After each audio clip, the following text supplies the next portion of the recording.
वही क्वेश्चन था।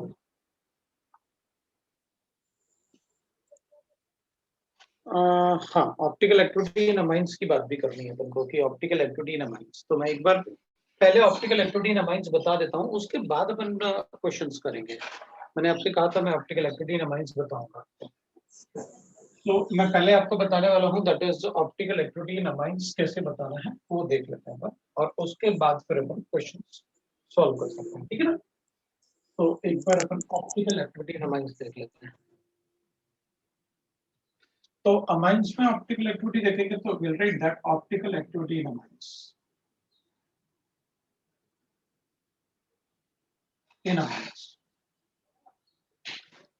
अब अमाइंस में we know that they are derivatives of ammonia. Amines जो होते हैं वो अमोनिया के डेरिवेटिव्स होते हैं। तो अमोनिया तो अपन को पता है कैसे होता है भाई। अमोनिया में एक हाइड्रोजन इधर होगा, एक हाइड्रोजन इधर होगा, एक हाइड्रोजन भी और होगा, and that is a pyramidal shape. वो अपन को पता होता है, it will have a pyramidal shape. So it has a pyramidal shape, है ना। It will have a pyramidal shape. तो अपन क्या करेंगे कि भाई इसमें पिरामिडल शेप होता है and we know that all ये जो बॉन्डिंग एंगल होता है वो 107 होता है, ठीक है ना। अगर हम नाइट्रोजन में लोन पेयर लेते हैं और इस लोन पेयर में अगर हम यहाँ पर हाइड्रोजन की जगह कोई बल्कि ग्रुप ले लेते हैं, तो एक CH3 ले लेते हैं, एक इथाइल ग्रुप ले लेते हैं और एक प्रोपाइल ग्रुप ले लेते हैं। तो इन ग्रुप्स में ये काफी बड़े बड़े ग्रुप्स होंगे, ये तो काफी बड़े बड़े ग्रुप्स होंगे, बड़े बड़े ग्रुप होंगे। तो इधर जो बॉन्डिंग एंगल होगा that bonding angle will become more than, that will be around 170. अब अपन कहेंगे ये 117 तो बहुत ज्यादा है सर। वैसे भी अपन कहते हैं कि lone pair bond pair repulsion ज्यादा होता है, तो इसे 109 से तो कम ही होना चाहिए। 109 से कम होता, लेकिन अगर बहुत बड़े बड़े ग्रुप लगे हुए हैं तो उन ग्रुप का आपस में वंडरवॉल रिपल्शन होगा। अगर उन ग्रुप का आपस में वंडरवॉल रिपल्शन होगा तो बॉन्ड्स होंगे वो थोड़ा सा एक्सपैंड होंगे। अगर वो बॉन्ड्स एक्सपैंड होंगे तो बॉन्डेड पेयर्स में जो एक्सपेंशन होगा उसकी वजह से बॉन्डिंग एंगल बढ़ेगा। ये बॉन्डिंग एंगल जितना ज्यादा बढ़ेगा ना, उतना ज्यादा नाइट्रोजन का जो लोन पेयर है ना, ये जो लोन पेयर, उतना ही ज्यादा उसका साइज दूसरी तरफ बढ़ेगा। यहाँ पर जो लोन पेयर अपन ने रखा हुआ ना ऐसे, तो इस ऑर्बिटल में लोन पेयर तो इधर साइज छोटा होता है, तो इधर काफी छोटा साइज होता है इसका, क्योंकि बॉन्डिंग एंगल छोटा होगा तो इधर बड़ा साइज होगा, इधर छोटा साइज होगा ऑर्बिटल का। लेकिन अगर बॉन्डिंग एंगल बढ़ेगा, अगर बॉन्डिंग एंगल बढ़ेगा तो फिर उस केस में अपन कहेंगे दैट इज इसका साइज बढ़ेगा, क्योंकि ये एक तरीके से प्लेनरिटी अटेन कर रहा है, जैसे 120 में होता है प्लेनरिटी, राइट।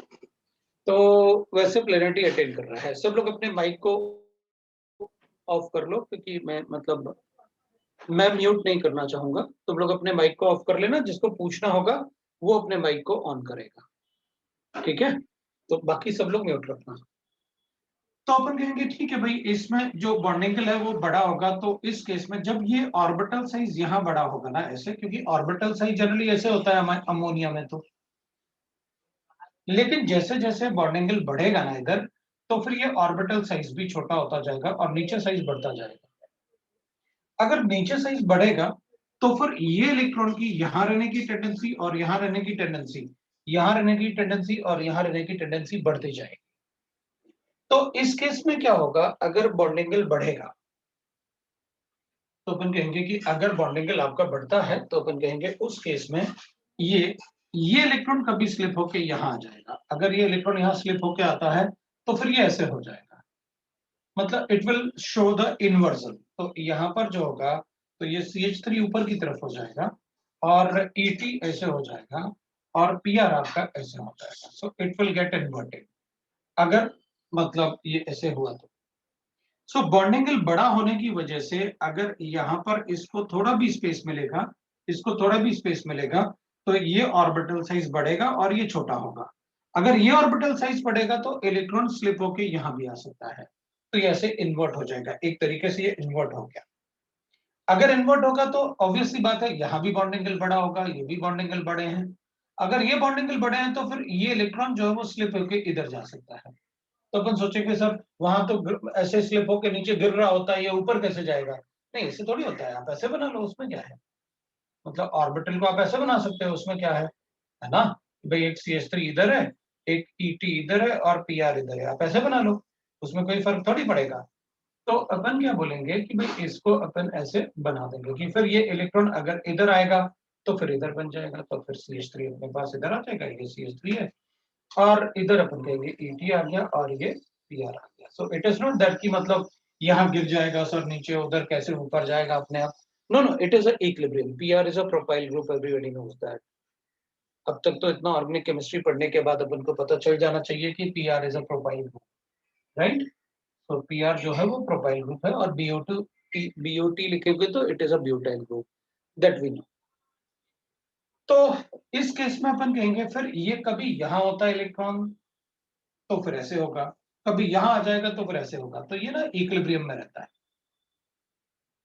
ये इक्विलिब्रियम मेंटेन करेगा, राइट ना? तो ये इक्विलिब्रियम में रहेगा और ये एक इक्विलिब्रियम ऐसे अटेन करता रहेगा। अगर इक्विलिब्रियम अटेन करेगा तो 50% ये एग्जिस्ट करेगा और 50% ये एग्जिस्ट करेगा। अगर दोनों 50-50% एग्जिस्ट करेंगे तो फिर then it will form a racemic mixture. फिर तो अपन कहेंगे ये जो बनेगा ये रेसिमिक मिक्सचर होगा। So that will exist as a racemic mixture. और अगर ये रेसिमिक मिक्सचर जैसे होगा then it is optically inactive. तब वो ऑप्टिकली इनएक्टिव हो जाएंगे। तो इसको अपन कहते हैं कि amines are optically inactive due to inversion effect. आप इसको इन्वर्जन इफेक्ट बोल सकते हैं। कभी कभी कुछ बुक्स में इसको अम्ब्रेला इफेक्ट भी बोलते हैं। जैसे अम्ब्रेला अपन पकड़ के रखते हैं ना ऐसे, तो वो हवा में ऐसे उड़ जाता है तो दूसरी तरफ मुड़ जाता है। तो इसको आप इलेक्ट्रॉन मज्यूम कर लो, तो अम्ब्रेला ऐसे था तो अब वो ऊपर की तरफ हो जाएगा, अम्ब्रेला ऐसे हो जाएगा। तो उसको अपन कभी कभी अम्ब्रेला इफेक्ट भी बोलते हैं। तो this is called inversion effect of amines. ठीक है ना? इन्वर्जन इफेक्ट ऑफ अमाइंस, ठीक है? और अम्ब्रेला इफेक्ट भी बोलते हैं अपन उसे, ठीक है? अपन उसे अम्ब्रेला इफेक्ट भी बोल सकते हैं। So this is the inversion effect of amines और umbrella effect of amines, वो अपन बोल देते हैं कभी कभी, दोनों में से कुछ भी बोल सकते हो, ठीक है? अब अपन कहेंगे the amines can be made optically active. The amines can be made optically active if we can stop the inversion. अगर हम inversion को stop कर लें तो optically active हो जाएगी। If we can stop the inversion effect. तो अगर हमें कोई भी एलिफेटिक अमाइंस गिवन होगा ना, हम उस अमाइंस को, उस नाइट्रोजन को कायरल सेंटर तो काउंट कर सकते हैं लेकिन उसको डीएल काउंट नहीं कर सकते, क्योंकि that will be optically inactive because of racemization. So amines are optically inactive due to racinization. It is chiral center क्योंकि इससे 4 डिफरेंट ग्रुप अटैच्ड हैं। एक लोन पेयर को भी अपन डिफरेंट ग्रुप मान सकते हैं, अपन ने प्रायोरिटी ऑर्डर में लिखा हुआ है EZ में, लोन पेयर की प्रायोरिटी सबसे कम।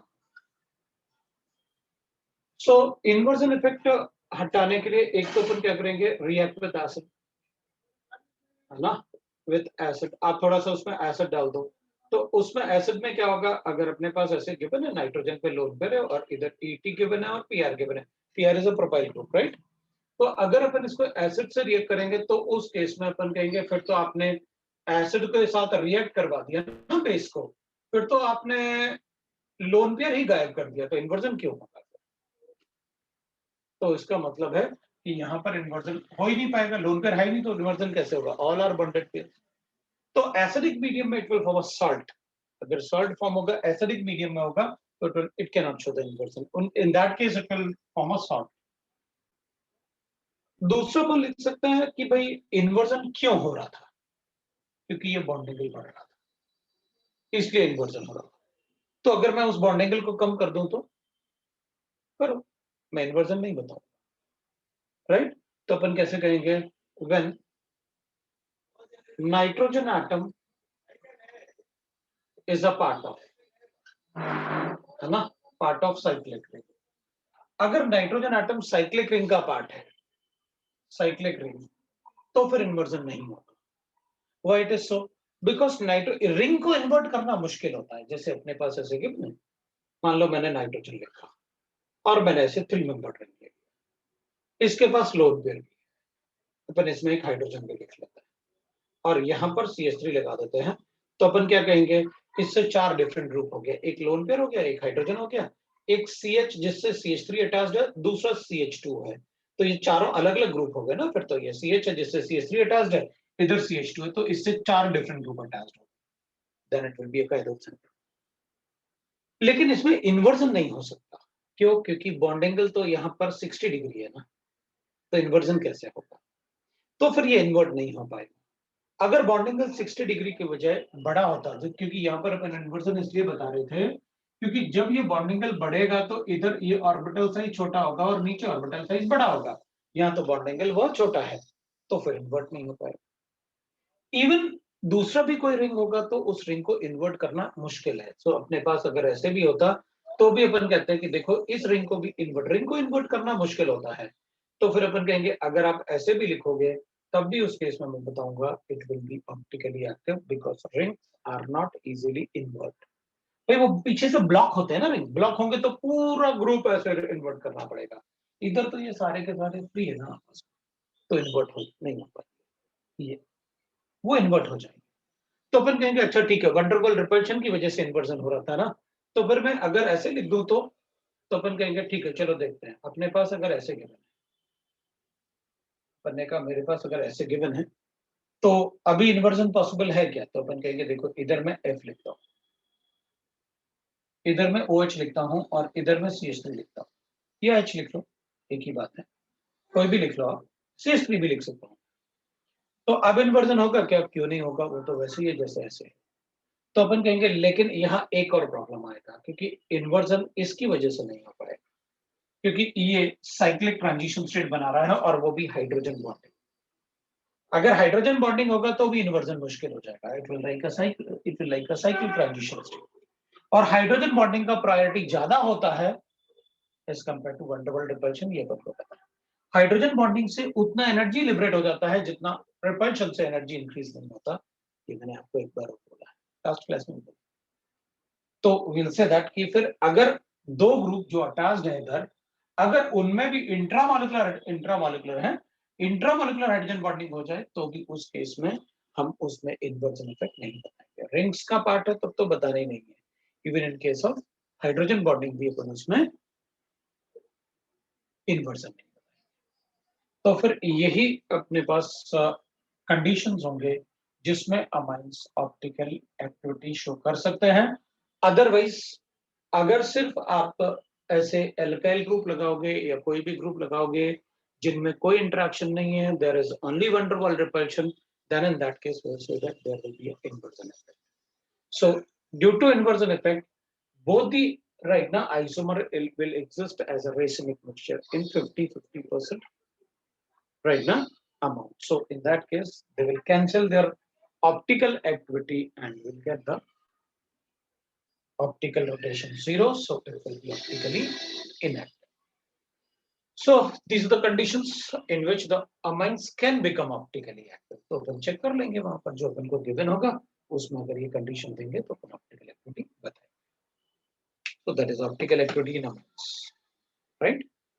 So मैं अब इसमें थोड़ा सा आपसे, मतलब मैंने जैसे कहा आपसे कि क्वेश्चन सॉल्व करेंगे तो अपन क्वेश्चंस को डिस्कस करेंगे। मैंने आपसे कहा कि भाई अब इसके अलावा बस हमें थोड़े से क्वेश्चन डिस्कस करने हैं, तो मैं एक प्रैक्टिस करने के लिए, क्योंकि अब अपन पहले थोड़े इजी क्वेश्चंस प्रैक्टिस करते हैं, फिर धीरे धीरे धीरे अपन क्वेश्चन प्रैक्टिस करेंगे, उसके बाद मैं आपको सारा होमवर्क दूंगा। क्योंकि अब अपने पास जो बचा हुआ है स्टीरियो आइसोमरिज्म में वो कन्फर्मेशनल आइसोमरिज्म बचा हुआ है, ठीक है ना। अब अपन कन्फर्मेशनल आइसोमरिज्म बचा हुआ है, ठीक है। और थोड़े से बड़े क्लासेस के लिए हमेशा अब लोग आप तैयार रहना, क्योंकि अब सिलेबस अपन थोड़ा सा, क्योंकि आइसोमरिज्म के बाद रिएक्शंस होते हैं, उनमें समझने के लिए रिएक्शंस में होता है आपको एक मैकेनिज्म समझना होता है जिसके बेसिस पे अपन, ठीक है, क्वेश्चन सॉल्व करेंगे। तो अभी तो अपन आइसोमर्स कैलकुलेट करने वाले हैं। तो अपन क्वेश्चन 1, तो आप ड्रॉ करेंगे और फिर आप बताएंगे कि आपको मतलब ड्रॉ करना आ रहा है या नहीं आ रहा है या क्या प्रॉब्लम है, ठीक है। तो कैलकुलेट द नंबर ऑफ, है ना। अब एक बात और ध्यान रखना, एक बात कैसे, अगर मैंने नंबर ऑफ आइसोमर्स पूछा है, अगर मैंने नंबर ऑफ आइसोमर पूछा है, ठीक है, तो अगर नंबर ऑफ आइसोमर्स पूछा है तो आपको स्ट्रक्चरल भी बताने होंगे और स्टीरियो भी बताने होंगे, दोनों ही बताने। अगर मैंने स्ट्रक्चरल आइसोमर्स पूछे हैं तो फिर आपको पता है वो चेन बताना होगा, फंक्शनल बताना होगा, जो अपन पढ़ते थे एफएमसीपी। स्टीरियो अगर मैंने पूछा है तो आपको ज्योमेट्रिकल भी बताना होगा और ऑप्टिकल भी बताना, और अगर ज्योमेट्रिकल पूछा है तो आपको इजेड भी बताना होगा, सिस्ट्रॉन्स भी बताना होगा और सिनेंटिक भी बताना होगा। और अगर मैंने ऑप्टिकल पूछा है तो आपको एनेंशियोमर्स भी बताने होंगे और डायस्टिगोइसोमर्स भी बताने, दोनों ही बताने। तो अब आपको ध्यान रखना है कि भाई कैसे अपन को आइसोमरिज्म पूछा जाएगा। तो ठीक है, कोई बात नहीं। जब मैं आपसे स्टीरियो आइसोमर्स पूछूंगा तो आप इससे कैलकुलेट करेंगे, आप स्ट्रक्चरल पूछूंगा तो इससे, और आइसोमर पूछा है मतलब सारे ड्रॉ कर, आपको स्टीरियो भी और आपको वो भी ड्रॉ। अब मैं एक बात पहले कैलकुलेट, पहले अपन एक बात क्लियर कर लेते हैं। अपन ने लिखा नंबर ऑफ, एक बात पहले अपन क्लियर कर लेते हैं, that is number of geometrical isomers. तो जब अपन ने लिखा नंबर ऑफ ज्योमेट्रिकल आइसोमर्स तो मैंने लिखा if no POS then it is equal to 2 to the power of n, whereas number of n जो था वो restricted rotation साइड था, where n is a restricted rotation side, है ना, restricted rotation side, ठीक है। और if there is pos, अगर मॉलिक्यूल के पास पॉस प्लेन ऑफ सिमेट्री बन सकता है, अगर मॉलिक्यूल के पास प्लेन ऑफ सिमेट्री बन सकता है, ठीक है। तो अपन ने लिखा था कि सर अगर even number of restrict rotation site है तो 2 to the power of n minus 1 plus 2 to the power of n by 2 minus 1, और अगर इसको 1 2 लिख लेते हैं ऐसे, और अगर ऑड नंबर है तो ऑड नंबर के केस में अपन ने लिखा था 2 to the power of n minus 1 plus 2 to the power of n by 2 minus 1, ये ठीक है ना, अपन ने ये लिखा था, चलेगा। अब ये फॉर्मूले अपन ने जब ज्योमेट्रिकल आइसोमर्स सीखा था ना, तब अपन ने ये फॉर्मूले लिखे थे ज्योमेट्रिकल आइसोमर्स कैलकुलेट करने के लिए, ठीक है। अब मैं नंबर ऑफ ऑप्टिकल आइसोमर्स की बात करता हूं। नंबर ऑफ ऑप्टिकल आइसोमर्स है, तो ऑप्टिकल आइसोमर में भी ऐसे क्वेश्चन लिखवाए थे आपने, इस टाइप का आपने ऑप्टिकल आइसोमरिज्म में भी मुझे बता रखा है, तो आपने लिखवाया था ऑप्टिकल आइसोमरिज्म में if no POS then we'll write that 2 to the power of n, where n is number of chiral center, where n is number of chiral center, ठीक है। और b में अपन ने लिखा if there is pos, अगर उसमें plano symmetry है molecule में तो अपन ने ऐसे लिखा। इवन नंबर था तो अपन ने लिखा था 2 to the power of n minus 1 plus 2 to the power of n by 2 minus 1, और अपन ने लिखा था ये ऑप्टिकली एक्टिव होते हैं और ये ऑप्टिकली इनएक्टिव। फिर अपन ने लिखा second, whether is odd number of right ना chiral centers, तो अपन ने लिखा 2 to the power of n minus 1 minus 2 to the power of n by 2 minus 1 by 2 plus 2 to the power of n by 2 minus 1 by 2। ये मैंने आपको पहले बताया। तो अपन ने कहा था ये ऑप्टिकली एक्टिव होते हैं, ये ऑप्टिकली इनएक्टिव होते हैं, और अगर टोटल पूछा है, ऑप्टिकली एक्टिव इनएक्टिव नहीं पूछे हैं, तो अपन ऐसे बता दें। ये भी मैंने पढ़ा। n is the number of chiral centers।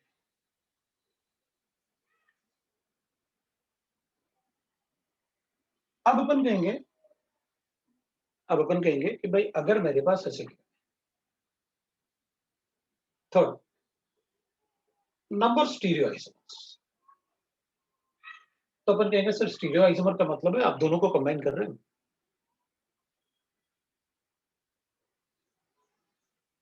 Number of stereo isomers का मतलब है आप दोनों को कंबाइन कर रहे हैं। तो अपन कहेंगे ठीक है, मतलब ज्योमेट्रिकल और ऑप्टिकल आप दोनों को कंबाइन कर रहे हो, स्टीरियो आइसोमर्स का मतलब। तो अपन कहेंगे ठीक है, if no POS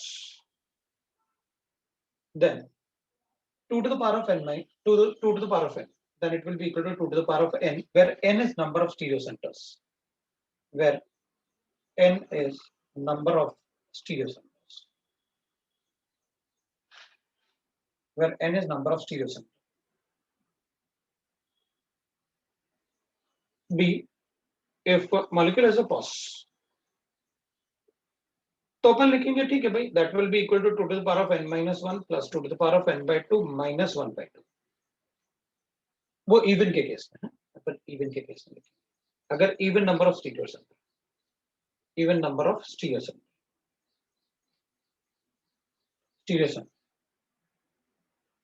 so then I will write that 2 to the power of n minus 1 plus 2 to the power of n by 2 minus 1। yeah। तो सेकंड में फिर अपन लिखेंगे अगर odd number of stereo centre है तो अपन लिखेंगे 2 to the power of n minus 1 plus 2 to the power of n by 2 minus 1 by 2। तो वो तो पहले ज्योमेट्रिकल वाले बोल दो ना, इसमें ये सब क्यों बोल रहे हो आप? वो इसको लिखने की जरूरत क्या है, बोलो ना ज्योमेट्रिकल वाले। सेम तो फॉर्मूला लिखा आपने, वहां बोल रहे थे आप रेस्ट्रिक्ट रोटेशन साइट है, यहाँ आप बोल रहे थे स्टीरियो सेंटर। तो फॉर्मूले तो आपने सेम ही लिखे, और थोड़ा सा ही चेंज तो है इसमें, आप थोड़ा सा चेंज करते हो, वरना एक ही याद रखो ना, बाकी सब याद क्यों रखनी है। आप यहां पर माइनस लिख के इसको एक बार फिर प्लस में लिख देते हो, बस वो ऑप्टिकल हो जाता है। लेकिन अपन को ध्यान रखना पड़ेगा ये और ये सेम है, और इवन तक तो सभी सेम है, ऑड में बस ऑप्टिकल वाले में थोड़ा सा डिफरेंस है, वो अपन को दिख रहा है, और याद भी रखने की जरूरत नहीं, क्योंकि इसी को आप माइनस लिख के इसी को आप फिर एक बार प्लस लिख देते हैं। अच्छा ठीक है, अब ये जरा बताओ है क्या ये।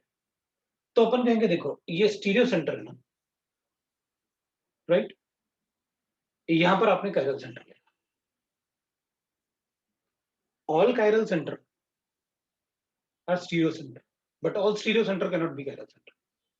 अच्छा इसलिए है क्या डिफरेंस, क्या है ये तो बताओ। शायद अपन ने लिखा हूं, बट मैं एक बार जल्दी से डिस्कस कर लेते हैं। कायरल सेंटर क्या होता है? कायरल सेंटर होता है atom by which 4 different groups are attached, different groups are attached, इसको अपन chiral center, atom by which 4 different groups are attached, उसको अपन कायरल सेंटर। तो स्टीरियो सेंटर क्या होता है? स्टीरियो सेंटर होता है atom by which when a atom or group are switched, atom or group are switched,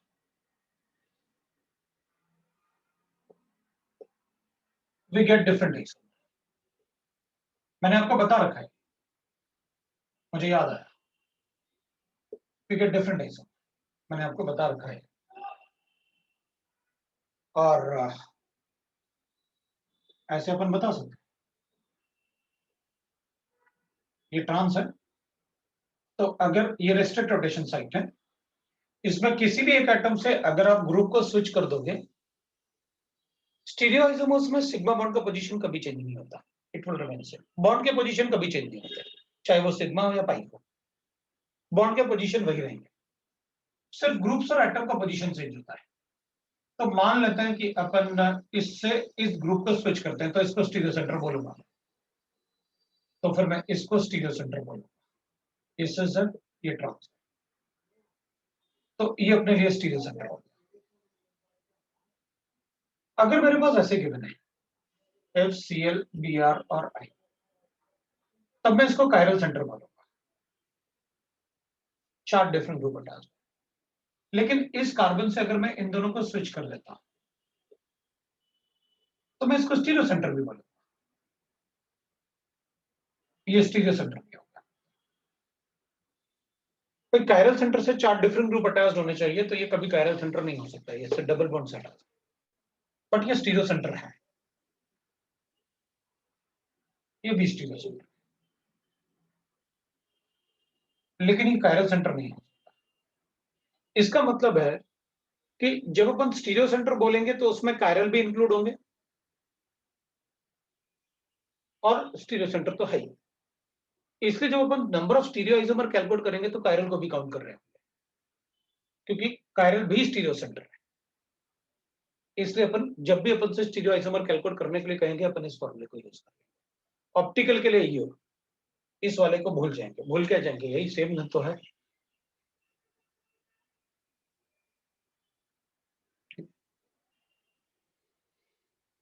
ठीक है, अब मैं पहले डायरेक्टली, मतलब वैसे नहीं जा रहे हैं अपन कि भाई पहले आप ऑप्टिकल, पहले मैं थोड़ा सा एक कंपाउंड ले लेते हैं, मॉलिक्यूलर फॉर्मूला लेते हैं, और मॉलिक्यूलर फॉर्मूला से नंबर ऑफ आइसोमर्स कैलकुलेट करने की कोशिश करते हैं। ठीक है, अगर अपन मान लेते हैं अपने पास ऐसे गिवन है, और अपन से कहा गया calculate the number of isomers. अब आइसोमर्स का मतलब समझते हो तुम, क्या क्या बोल रहा हूं मैं? Calculate the number of isomers of C4H8, इसके आइसोमर्स कैलकुलेट करने हैं।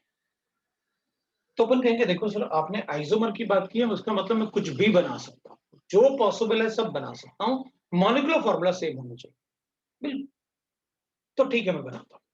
एक दो एग्जांपल मैं करके दिखाता हूँ, ताकि आपको पता रहे कि मैं क्या बोल रहा हूँ, आपसे आपको क्या करना है। तो अपन कहेंगे देख, मेरे पास जैसे ये कंपाउंड गिवन है, तो मैं पहले आंसर के लिए एलिफेटिक से शुरू करूंगा। मेरे पास ये कंपाउंड है, मेरे पास ये कंपाउंड गिवन है, और मेरे पास ये कंपाउंड, राइट। चेन में मैं इससे ज्यादा नहीं बना सकता, इसमें ये तीनों ही बनेंगे। अब मैं रिंग की बात करूँ, तो मैं एक बार 4 मेंबर बना लेता हूँ, अब एक बार 3 मेंबर बना लेता हूँ, ये तो 1 डिग्री पहले ड्यू मैंने कैलकुलेट किया था, ड्यू इज इक्वल टू, वो मैंने कैलकुलेट किया था, और सबको दिख रहा है, और सबको कैलकुलेट करना दिया था। अब अपन कैलकुलेट करेंगे तो देखेंगे किसी में कायरल सेंटर है क्या, क्योंकि अब ये तो अपने पास स्ट्रक्चरल हो गए, ये अपने पास स्ट्रक्चरल आइसोमर्स हो गए, अपन ने बना लिया। अब स्टीरियो को देख, यहाँ कोई कार्बन नहीं है जिससे 4 डिफरेंट ग्रुप अटैच हो सकते हैं, ना इसमें है, ना इसमें है, ना इसमें, ना इसमें है। लेकिन ये वाला ज्योमेट्रिकल शो कर सकता है, तो मैं इसको सिस ट्रांस लिख दूंगा ऐसे। मतलब कुछ तो लिखना पड़ेगा जिससे फिर को पता रहे। आप सिंस ट्रांस लिख दो या इजेड लिख दो, जो आपकी मर्जी। मैं सीटी ऐसे लिख लेंगे तो उनको पता रहेगा भैया उसके 2 काउंट करने हैं, एक सिस होगा, एक ट्रांस होगा। तो नंबर ऑफ स्टीरियो आइसोमर्स 2 हो गए, और वो भी सिर्फ ज्योमेट्रिकल, ऑप्टिकल इसमें एक भी नहीं। मतलब C4H8 में ऑप्टिकल एक भी नहीं बनेगा। ठीक है, तो चेन आइसोमर्स 2 ही बनेंगे, क्योंकि 4 कार्बन एटम से इसके अलावा अपन कुछ नहीं बना सकते। ठीक है, अपन कहेंगे भाई ठीक है, आप ऐसे बता सकते हो, that is answer will be equal to number of isomers पूछे थे आपने, तो 1 2 3, एक इसको 2 काउंट करना है, 4 5 6 मेरा आंसर। अब एक दूसरा क्वेश्चन लेते हैं। मेरे पास एक क्वेश्चन है जिसमें मैंने ऐसे लिखा, that is C3 number of isomers.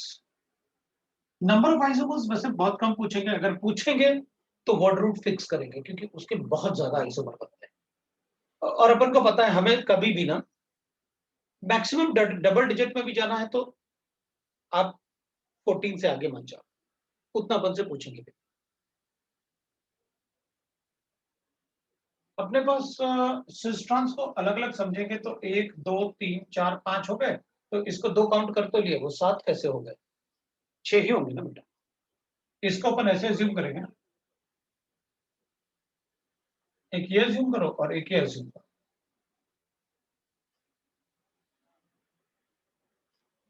ये लो, ये बन गया अपने पास 6।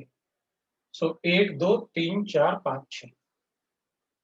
तुम उसको भी काउंट थोड़ी कर रहे होगे, तुमने सोचा होगा चलो इसको भी कर लो, एक ये भी होगा। अरे ऐसे थोड़ी होता है, उसको भी काउंट करेंगे, ये दोनों भी काउंट करेंगे, ऐसे नहीं होगा, राइट ना? कोई डाउट भाई? अभी आप पूछ लोगे, आपको पूछना है, आप पूछोगे तो ज्यादा अच्छा रहेगा कि सर मैं पूछ लूंगा तो ज्यादा अच्छा रहेगा, इसलिए मैं खुद ड्रॉ करके दिखा रहा हूँ पहले, कि मैं खुद करूंगा तो ठीक रहेगा ना, फिर थोड़ा पता तो रहेगा कैसे करना है। So number of isomers of, मैंने C3H6O ये ले लिया। इसके बहुत सारे आइसोमर्स बनने वाले हैं, देखो अब सिर्फ 3 कार्बन एटम है, क्योंकि अगर मैं इसकी जगह 4 कार्बन एटम लेता ना एक DU के साथ, तो लगभग 42 45 के आसपास बनते हैं, 42 तो बन ही जाते हैं। तो इसमें अब बहुत ज्यादा आपने आइसोमर लिखा है, ये बहुत बड़ी गलती होगी अपन से कि अपन को आइसोमर नहीं लिखना चाहिए। लेकिन सर एक बार बताऊंगा मैं कि आपको पता रहे कि सर बोलते क्या हो और फिर करना क्या होता है। ठीक है, मैं क्या करूंगा, इसमें पहले DU कैलकुलेट करूंगा, तो अपन को पता है DU इजिकल टू हो गया, इसमें मेरे पास 1। अब DU 1 आने से इसके नंबर ऑफ आइसोमर्स बहुत सारे बन जाए, एक तो ये बन गया, एक ये बन गया, और एक ये बन गया। ब्रांचिंग हो नहीं सकती। फिर अपन कहेंगे एक ये बन गया, एक ये बन गया, एल्डिहाइड कीटोन। फिर अपन कहेंगे एक ये बनेगा, ठीक है, राइट। अपन ने इस पे लिखा, इस पे लिखा, इस पे लिखा, 3 बन गया, एल्डिहाइड लिखा, कीटोन लिखा, ये ऐसे बनाया, ठीक है, ठीक है। तो अब अपन ये तो चेन वाले बन गए, राइट। अब दूसरी बात अपन करेंगे, तो चलो रिंग की बात करते हैं। रिंग में एक तो ऐसे बन जाएगा, 3 मेंबर रिंग से शुरू करता हूँ, एक ऐसे बनेगा,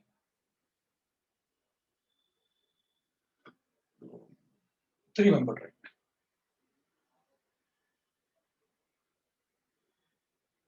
इधर लिखो, इधर लिखो, एक ही बात है, लोन पे 2 लोन पे तो लिखना ही पड़ेगा, एक 4 मेंबर बनाता हूँ, ठीक है, ऐसे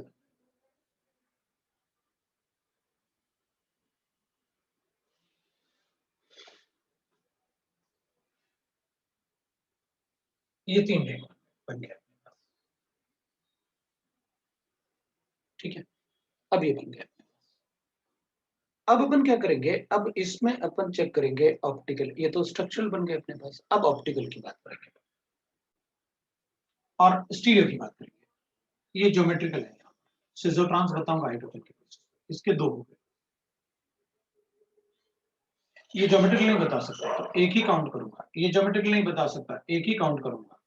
इसमें कायरल सेंटर हो नहीं सकता क्योंकि वो डबल बॉन्ड सेट आता है। इसमें एक बनेगा, इसमें एक बनेगा, इसमें भी एक बनेगा, इसमें एक बनेगा, और इसके 2 बनेंगे क्योंकि इसके पास कायरल सेंटर है। एक हाइड्रोजन है, एक CH3 है, एक CH2 और एक ऑक्सीजन अटैच्ड है इससे, तो इसके पास कायरल सेंटर है। इसके 2 बनेंगे DL, इसका एक ही बनेगा। तो मैं लिखूंगा number of structural isomers,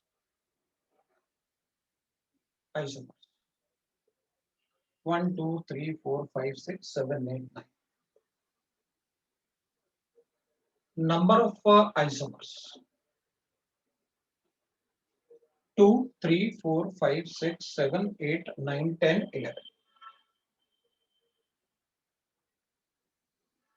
number of geometrical isomers, इसमें सिस्ट्रॉन्स था 2, number of stereo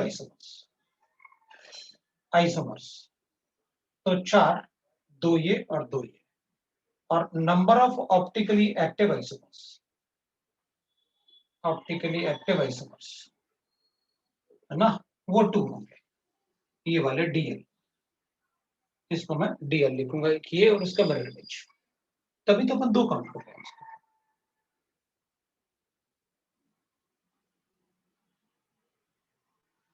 number of isomers 11 ना, 9 तो थे, बाकी 2 ऐसे थे जिनको अपन को डबल काउंट करना था, तो 9 तो थे, उसमें 2 और काउंट कर दो। तो एक इसमें 9 तो अपन को दिख रहे थे ये, लेकिन इसको डबल काउंट करना है क्योंकि सिस ट्रांस जैसे ना, अभी कहा था ना मैंने सिस ट्रांस, इसका सिस ट्रांस बनेगा, इसका डीएल बनेगा। बोलो अगर किसी को डाउट है तो।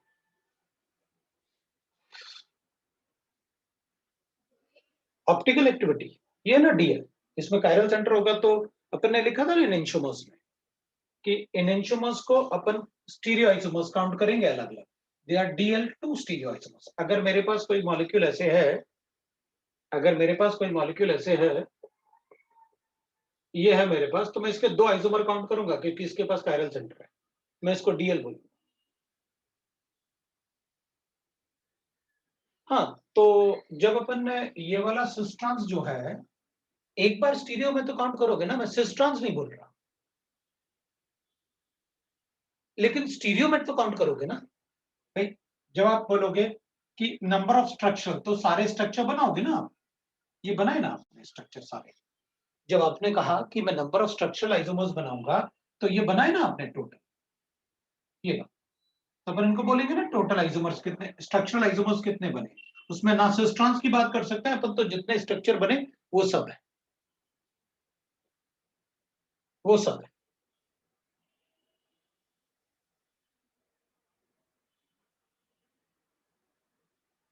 अगर आपको ज्योमेट्रिकल पूछा जाए तो आपको चेक करना है कि किसमें ज्योमेट्रिकल आइसोमरिज्म हो सकता है।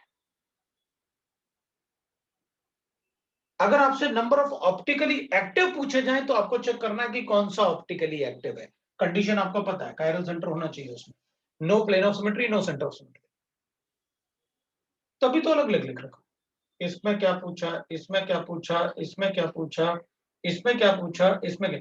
अब इनमें से कोई एक क्वेश्चन अपन से पूछेंगे, अपन को आंसर देना। अगर अपन से कहेंगे कि भाई स्ट्रक्चरल आइसोमर्स बताओ, तो इसके जितने डिफरेंट स्ट्रक्चर बन सकते हैं विद डिफरेंट आईयूपैक नेम सब बना देंगे, बने 9 बनाया मैंने।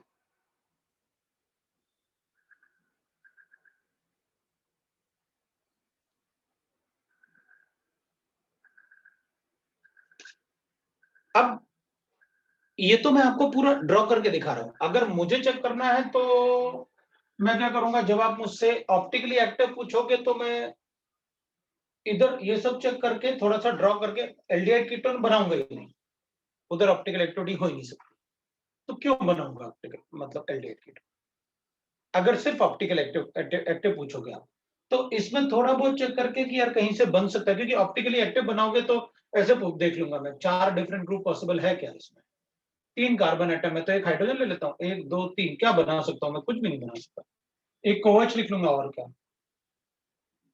इसमें ऑप्टिकल एक्टिविटी हो ही नहीं सकती, 1 डिग्री अनसैचुरेशन इससे बना नहीं सकता, और कार्बन कार्बन में डिग्री ऑफ अनसैचुरेशन बनाऊंगा तो सब गड़बड़ हो जाएगी, क्योंकि जब डीयू होगा तो वहां होता ही नहीं, वहां पर डबल बॉन्ड होगा तो वो कायरल सेंटर हो ही नहीं सकता। तो इसको तो बनाते ही मुझे पता चल गया था कि इसमें चेन वाले में कोई कायरल सेंटर नहीं आ सकता, इसमें तो अपन इसको 2 काउंट करेंगे, रीजन एक ये और एक इसका मिरर इमेज, 2 काउंट करने हैं क्योंकि they are enantiomers are different stereoisomers, enantiomers are different stereoisomers, ठीक है। It is better to draw the structural isomers and check the optical isomerism is possible or not। हाँ, बट कभी कभी अगर अपन को स्ट्रक्चर की बने, क्योंकि मोस्टली क्या होगा ना, वो स्ट्रक्चर देंगे अपन, राइट। तो अब अपन को कहा गया कि do we have to count the syn anti और इजेड, बिल्कुल काउंट करने हैं आपको सिन एंटी और इजेड, ये किसने कहा कि नहीं करना है, क्योंकि बोला तो था मैंने ज्योमेट्रिक आइसोमरिज्म मतलब सिन एंटी और इजेड भी बोल सकते हैं, बिल्कुल काउंट करो अगर हो सकता है तो, इनमें किसी में नहीं था सिन एंटी और इजेड। सिन एंटी के लिए एल्डोक्साइन चाहिए जो बना नहीं था, एल्डोक्साइन के लिए नाइट्रोजन चाहिए जो है नहीं, और इजेड, इजेड इसमें बन नहीं सकता क्योंकि जब ज्योमेट्रिकल शो करेगा तो इजेड की बात करेंगे ना, और इसमें इसके इसमें सब्सटेंस था EZ के लिए दोनों कार्बन जो रेस्ट्रिक्ट रोटेशन साइड को होल्ड करते हैं उनसे चारों डिफरेंट ग्रुप अटैच्ड होना चाहिए, तो अपन EZ की बात करते हैं। बिल्कुल करेंगे अपन EZ की बात। अगर आप बना सकते हो तो बनाओ, इनमें नहीं बना सकता था मैं, अब देख लो अगर EZ हो सकता है तो, राइट। और अगर आप ज्योमेट्रिकल बोल रहे हो तो ज्योमेट्रिकल मतलब मैं सारी चीजें बोल रहा हूँ, उसमें सिर्फ सिस्ट्रॉन्स नहीं होता ज्योमेट्रिकल में। अगर मैंने आपसे ज्योमेट्रिकल बोला है तो फिर ज्योमेट्रिकल मींस पूरा ज्योमेट्रिकल। उसमें EZ भी चेक किया मैंने, सिनेंटी भी चेक किया, उसमें सिस्ट्रॉन्स सिस्ट्रॉन्स था तो मैंने कहा चलो EZ क्यों लिखना है, सिस्ट्रॉन्स ही बोलते हैं। EZ भी लिख सकते हो आप सिस्ट्रॉन्स की जगह। अब ऐसे नहीं कहोगे अच्छा ये सिस्ट्रॉन्स भी शो कर सकता है EZ भी शो कर सकता है, नहीं, ज्योमेट्रिकल मतलब ज्योमेट्रिकल, या तो EZ लिखो या फिर सिस्ट्रॉन्स। सो अब बोलो कहीं कोई डाउट है तो, किसी को कोई प्रॉब्लम है तो अगर किसी को कोई प्रॉब्लम होगा तो वो बोलेगा कि ये भी मेरे दिमाग में आ रहा है, बताओ सही है कि नहीं। But I told you that अपन को कैसे करना। अब मैंने आपको अलग अलग लिख के बताया, ठीक है। अब अपन चलते हैं दूसरे टाइप के क्वेश्चन पर, ठीक है ना, जिसमें मैं अभी मॉलिक्यूलर फार्मूला दूंगा तो आपको पता है कैसे कैलकुलेट करना है। अगर मैं मॉलिक्यूलर फार्मूला दूंगा तो आपको पता है कैसे कैलकुलेट करने हैं, और अगर मैं आपको स्ट्रक्चर दूंगा फिक्स स्ट्रक्चर तो आपको वही लिखने पड़ेगा, राइट। अब जैसे मान लो थोड़ा सा रिस्ट्रिक्शन करते हैं और फिर बताता हूँ कि किस टाइप से वो, क्योंकि ऐसे नंबर बहुत ज्यादा बनाने पड़े तो अपन से उस टाइप के क्वेश्चन कम ही पूछेगा, टाइम वेस्ट होगा। जैसे मान लो अपन को ऐसे लगे, अपन से कहा है क्वेश्चन में भाई calculate the number of optically optical stereoisomers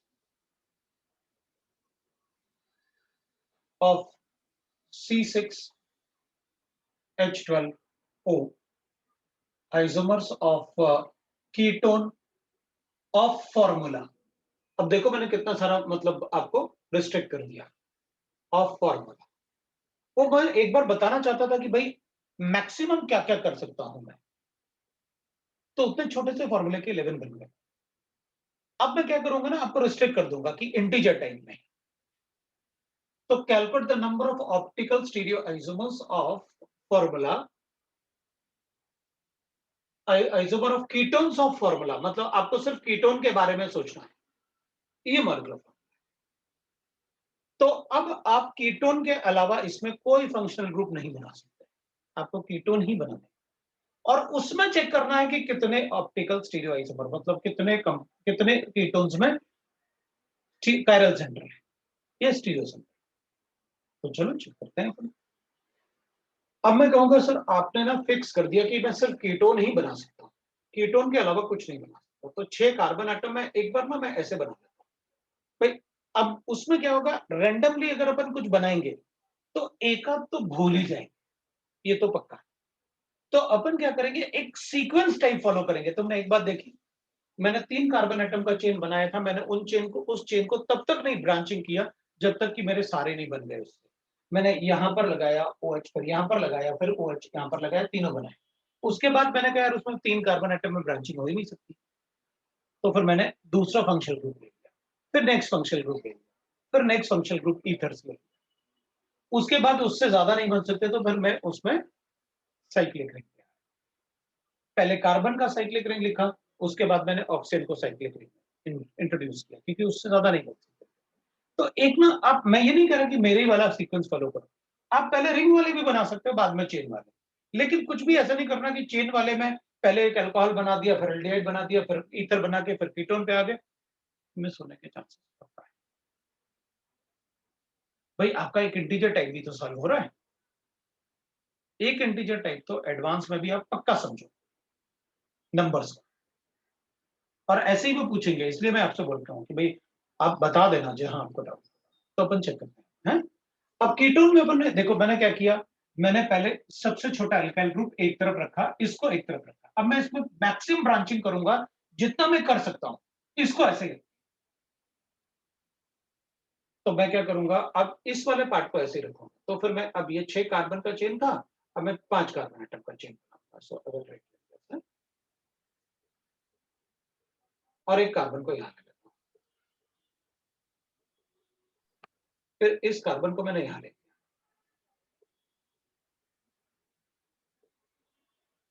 तो अपन कहेंगे इस कार्बन को यहां लोगे तो ये यही तो है, आप इसको सीधा लिखो या नीचे लिखो एक ही बात, तो वो तो नहीं हो पाएगा। तो फिर अपन कहेंगे इधर तो लिख नहीं सकते, चलो थोड़ा और ब्रांचिंग करते हैं, ऐसे ब्रांच। फिर और कुछ कर सकते हैं अपन, एक तरफ कार्बन लिख के, और अपन कुछ नहीं कर पा रहे ना, तो ठीक है कोई बात नहीं। अब अपन 2 कार्बन एटम ले लेते हैं उस तरफ, एक ये बन गया, इसकी ब्रांचिंग कर ले,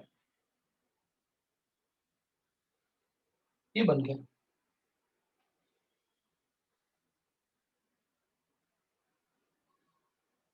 अब इससे ज्यादा मैं कुछ नहीं कर सकता।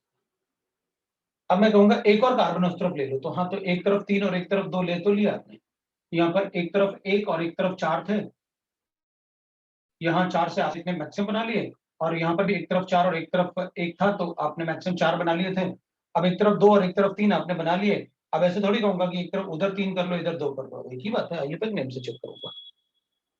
अब ऑप्टिकल एक्टिविटी चेक करते हैं, यहाँ ऑप्टिकल एक्टिविटी हो नहीं सकती, यहाँ हो जाएगा। कायरल सेंटर में एक हाइड्रोजन होगा, एक CH3 होगा, एक C2H5 होगा, एक वो ग्रुप। नहीं हो सकता, दोनों CH3 है ना, इससे दोनों CH3 है, ये कायरल कभी हो नहीं सकता क्योंकि डबल बॉन्ड से डाल, इसमें तीनों CH3 हो ही नहीं सकता, बस 2 ही बन रहे। लो भाई, अगर आप ऑप्टिकली एक्टिव पूछोगे तो सिर्फ 2 बन रहे,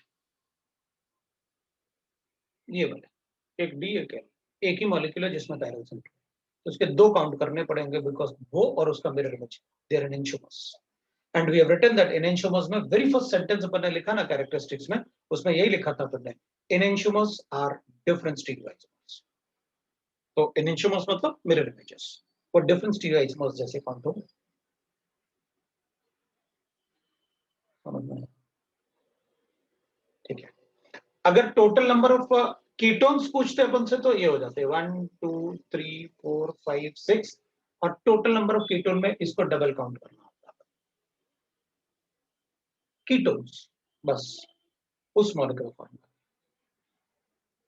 क्योंकि कीटोन इससे ज्यादा बना ही नहीं सकते ना अपन, उसमें अपन ने सारे स्ट्रक्चर बना लिए कीटोन्स के, फिर उसमें अपन ने स्टीरियो चेक किया, सिस ट्रांस हो नहीं सकता कीटोन में, क्योंकि एक ही डीयू है, उसी डबल बॉन्ड देना ही पड़ेगा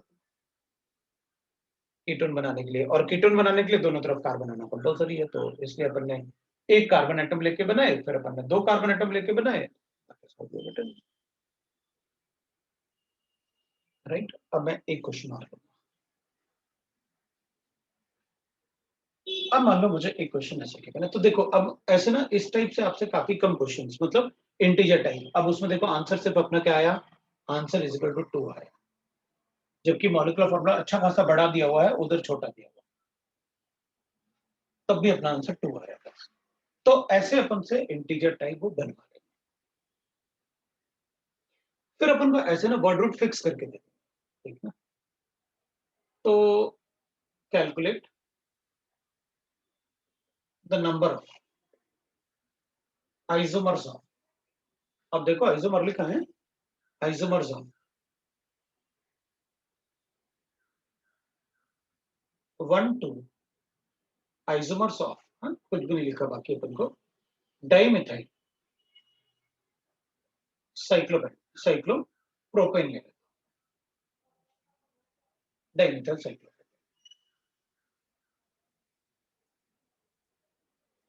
अपन कहेंगे ठीक है, आपने यहाँ कुछ भी नहीं लिखा, सिर्फ ये बताया मुझे कि डाइमिथाइल साइक्लोप्रोपेन है, तो मैं डाइमिथाइल साइक्लोप्रोपेन, साइक्लोप्रोपेन तो मुझे बनाना पड़ेगा, अब डाइमिथाइल को बनाता हूं। लो भाई हो गया डाइमिथाइल, तो अपन कहेंगे अगर ऐसे बनेगा तो मैं ऐसे ही बताऊंगा डाइमिथाइल साइक्लोप्रोपेन,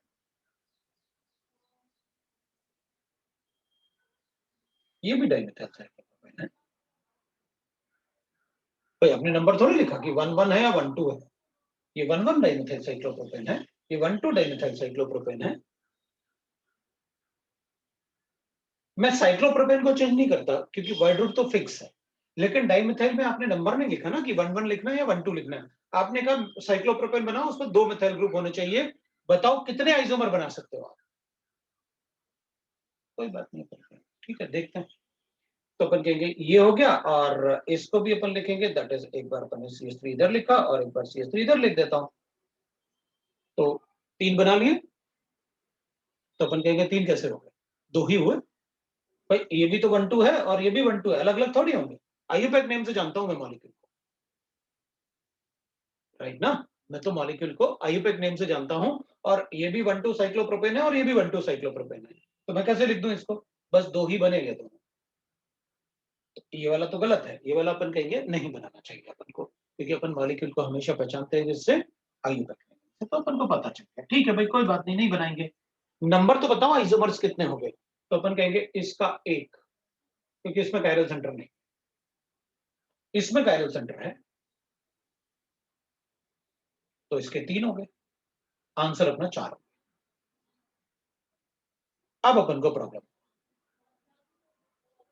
क्या हुआ भैया? ये 3 तो बताओ कैसे हो गए? 3 समझ में नहीं आया, बाकी तो ठीक है, इसमें कायरल सेंटर नहीं है, एक काउंट कर लूंगा। 3 बताओ कैसे है?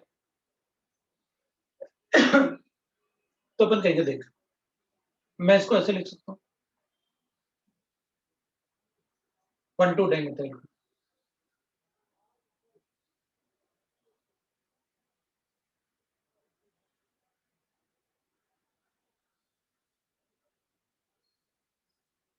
बिल्कुल लिख सकते हो।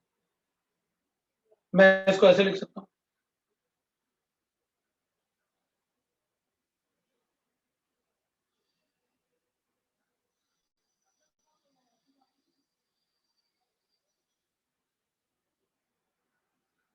अपन कहेंगे बिल्कुल लिख सकते हो, कोई प्रॉब्लम।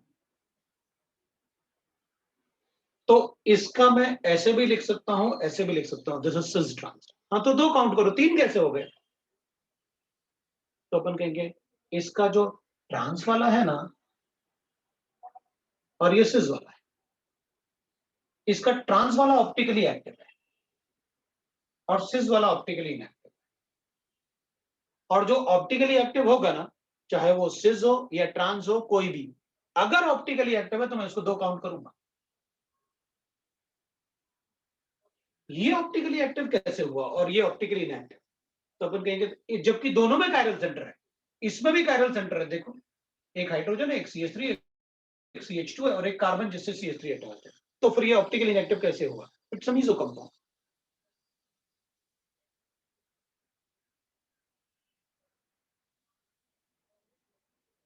मीसो कंपाउंड वही तो होता है जिसमें कायरल सेंटर होता है लेकिन ऑप्टिकली इनएक्टिव होता है बिकॉज ऑफ प्लेनो सेंटर।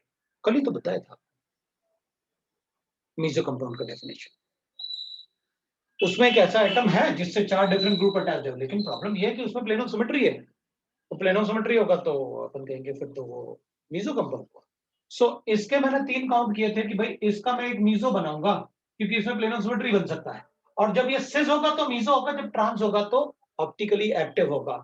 और अगर कोई भी स्ट्रक्चर आपने ऑप्टिकली एक्टिव बोला और मैंने उसको 2 काउंट किया, एक सिस एक ट्रांस, एक डी और एक एल, तो उसमें सिस ट्रांस हो सकता है ना था। तो सिस और ट्रांस, इसका मतलब ये हुआ कि जब मैं ऑप्टिकल आइसोमर्स कैलकुलेट करूंगा तो ज्योमेट्रिकल ऑटोमेटिकली आ जाएंगे। जब मैं ऑप्टिकल काउंट करूंगा, जब मैं सिस और ट्रांस आ रहे थे ना इसमें दोनों, सिस और ट्रांस, जब मैं ऑप्टिकल आइसोमर्स कैलकुलेट करूंगा तो ऑटोमेटिकली उसमें ज्योमेट्रिकल आ जाता है। फिर हमें ऑप्टिकल के साथ ज्योमेट्रिकल कभी अलग से कैलकुलेट नहीं करना होता है, हमें ज्योमेट्रिकल उसमें कैलकुलेट करना पड़ेगा। अगर वो ऑप्टिकली इनएक्टिव है तो हमें स्टीरियो आइसोमर के लिए उसमें काउंट करना पड़ेगा। यहां पर ने लिखा ना, एक बार मैंने सिस लिखा, एक बार ट्रांस लिखा, अच्छा ट्रांस वाला ऑप्टिकली एक्टिव, ये हमेशा होगा, ये हमेशा होगा कि अगर सिस ट्रांस है तो उसमें ट्रांस वाला आपको बस चेक करना होगा कि भाई अपने पास जब जब भी अपन ऑप्टिकल आइसोमर कैलकुलेट करेंगे तो ऑप्टिकल आइसोमर्स में ज्योमेट्रिकल आपको कैलकुलेट करने की जरूरत नहीं पड़ेगी। ज्योमेट्रिकल आपको कैलकुलेट करने की जरूरत वहीं पड़ेगी जहां ऑप्टिकल एक्टिविटी नहीं हो। चलिए एक एग्जांपल लेते हैं ऐसे, जिसमें वर्ड रूट को फिक्स करते हैं, क्योंकि नंबर्स कम होते हैं तो वर्ड रूट से अपन से क्वेश्चन ज्यादा पूछते हैं। वर्ड रूट फिक्स करके एक दूसरा देखते हैं। मतलब उसमें मेरे ख्याल से किसी को डाउट नहीं है इसमें, मैंने 3 क्यों काउंट किया, एक मीजो था, एक डीएल, इसलिए मैंने उसको 3 काउंट किया था, मेरा आंसर 4 है वहां पर। आपने आइसोमर लिखे थे, टोटल आइसोमर कितना, ठीक है। चलो अच्छा देखते हैं पहले एक क्वेश्चन लिखते हैं, calculate number of isomers of मैं मिथाइल की जगह कोई दूसरा ग्रुप भी ले सकता हूँ, कोई फर्क नहीं पड़ता, पर डाई मिथाइल भी ले लेता हूँ, मैं डाइक्लोरो लेने वाला, डाइक्लोरो डाई मिथाइल ही रखते हैं ताकि कोई प्रॉब्लम नहीं होना चाहिए, कोई फर्क नहीं पड़ेगा अपन को, डाई मिथाइल साइक्लोब्यूटेन, ठीक है सर। आपने क्या रिंग एक बढ़ा दिया और क्या, अपन कहेंगे ठीक है, पहले तो मैं स्ट्रक्चर बना लेता हूँ उसके, डाइमिथाइल साइक्लोब्यूटेन का मतलब ऐसे,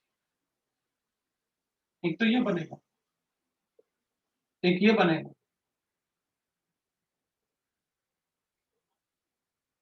एक ये बनेगा,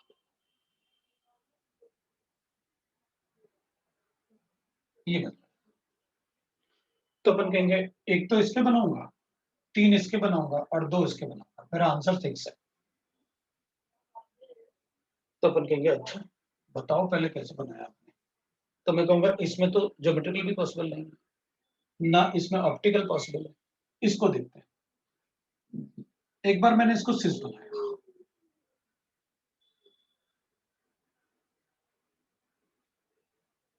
टॉस है ना, अपने पास टॉस आएगा, ना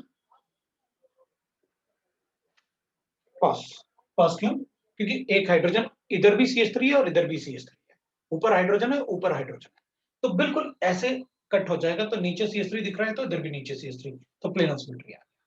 लेकिन अगर इसका CH3 नीचे है और इसका CH3 ऊपर है तो प्लेन ऑफ सिमेट्री नहीं होगा, मतलब अगर ऐसे हुआ तो इसमें प्लेन ऑफ सिमेट्री नहीं बता पाऊंगा, अगर ऐसे हुआ तो इसमें प्लेन ऑफ सिमेट्री नहीं होगा, ये तो प्लेन ऑफ सिमेट्री नहीं है, क्योंकि इसका CH3 ऊपर है, उसका CH3 नीचे है, प्लेन ऑफ सिमेट्री का मतलब है उधर वाला पार्ट और इधर वाला पार्ट एग्जैक्टली सेम दिखना चाहिए।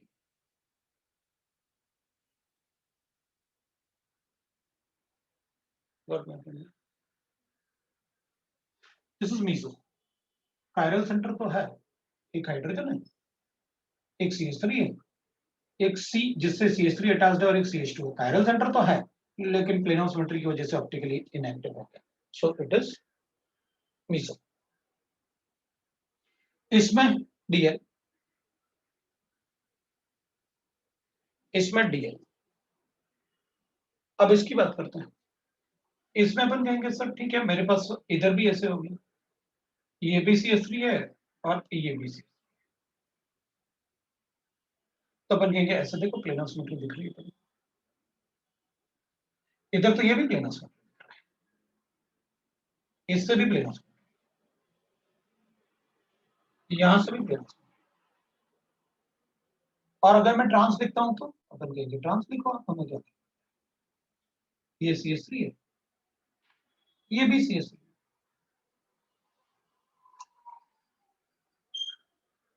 अभी भी plane of symmetry, it's optically inactive. इसमें प्लेन ऑफ सिमेट्री कैसे हुई, अरे भाई सीधी सीधी बात है, इधर CH3 ऊपर लिखो, इधर नीचे लिखो, रहेगा तो एक ही प्लेन में ना, डायगोनली, ये बुक से डायगोनली तो एक ही प्लेन में रहेगा ना, ऊपर लिखो या नीचे लिखो, रहेगा तो उसी प्लेन में ना, भाई ये इधर लिखो या इधर लिखो प्लेन थोड़ी चेंज हो जाएगा, वो तो उसी प्लेन में रहेगा ना, तो इसमें तो प्लेन ऑफ सिमेट्री, इसमें भी प्लेन ऑफ सिमेट्री है, तो जब इसमें प्लेन ऑफ सिमेट्री है तो ऑप्टिकली इनएक्टिव है, राइट ना, तो अपन और उसमें कायरल सेंटर भी नहीं है, हाँ बिल्कुल उसमें कायरल सेंटर भी नहीं है, तो अपन कहेंगे इसमें ना, मैं कायरल सेंटर नहीं है, प्लेन ऑफ सिमेट्री साफ साफ दिख रहा था, तो भाई कम से कम सिस ट्रांस तो काउंट करने दोगे ना, भाई ये सिस और ये ट्रांस तो काउंट करो ना, 2 तो काउंट करो कम से कम, भाई आइसोमर में आपने थोड़ी कहा था कि मतलब सिस ट्रांस नहीं काउंट कर सकते, नहीं करो, मैंने ये कहा था कि जब अपन सिस और ट्रांस लिखते हैं ना, तो अगर कॉस्ट नहीं आ रहा है तो अपन कहते हैं कि वहां प्लेन ऑफ सिमेट्री नहीं आ रहा है, तो इसका मतलब ऑप्टिकली एक्टिव हो सकता है, आप कायरल सेंटर को चेक करें।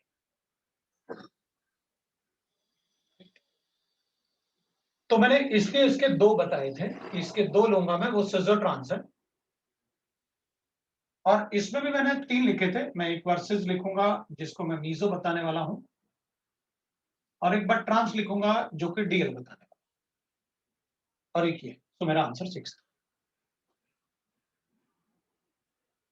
अब कहेंगे अच्छा सर ठीक है, आप एक बात बताओ, अगर मेरे पास ऐसे गिवन होता तो क्या करता। अब दूसरा क्वेश्चन लिख रहे हैं, मान लो मेरे पास ऐसे गिवन,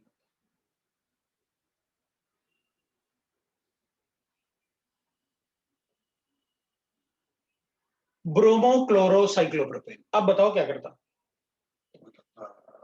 कोई बात नहीं, ब्रोमोक्लोरोसाइक्लोप्रोपेन है तो उसके कैलकुलेट कर लेता, मुझे क्या है, अभी बता दो। तो अपन कहेंगे ब्रोमोक्लोरोसाइक्लोप्रोपेन, ये लो, हमें क्या है, एक तो ऐसे बनाता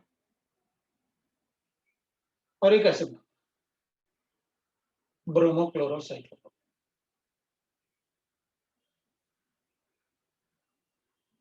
तो अब इसमें तो कुछ हो नहीं सकता, इसका तो एक ही काउंट करूंगा, इसको जरा बताओ कैसे क्या करता हूं। तो अपन कहते कोई बात नहीं, आप ऐसे कर लो, एक बार सिस बना लो,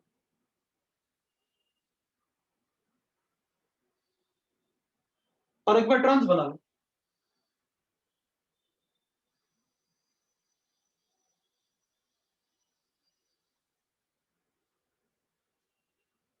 तो अपन कहते हैं सिस बनाओगे तब भी प्लेनो नहीं है इसमें, तो भाई प्लेनो के लिए आप ऐसे करोगे, देयर इज नो प्लेनो, इधर बी आर है इधर सी है,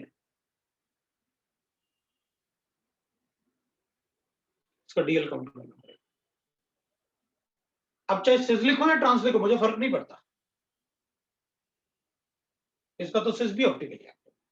भाई सिस में जनरली आ सकता है प्लेन ऑफ सिमेट्री, अगर अपन चेक करें तो वो चेक करना पड़ेगा। अब अपन कहेंगे इसमें इसमें प्लेन ऑफ सिमेट्री नहीं है, तो फिर इसका भी रियल काउंट करो, 5 हो गया आंसर।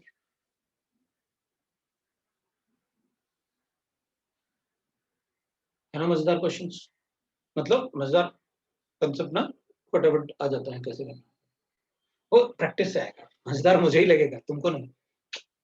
और धीरे धीरे धीरे धीरे, इसलिए मैंने आपसे कहा कि अपन क्वेश्चंस करते हैं, मैं थोड़ा थोड़ा क्वेश्चंस दूंगा, अभी आपको क्वेश्चन दूंगा ना, लेकिन पहले मैं एक बार बता दूंगा इस क्वेश्चन का आंसर, हाँ तो पहले ही बता दिया था, तो क्वेश्चन सॉल्व करने के पहले। इसका एक बनेगा, इसके 3 बने, एक मीजो 2 डीए, और इसका एक सिस्ट्रांस बना है ना, 2 बना है ना, सिस्ट्रांस 2, तो आंसर इज 6 यहाँ बना है ना।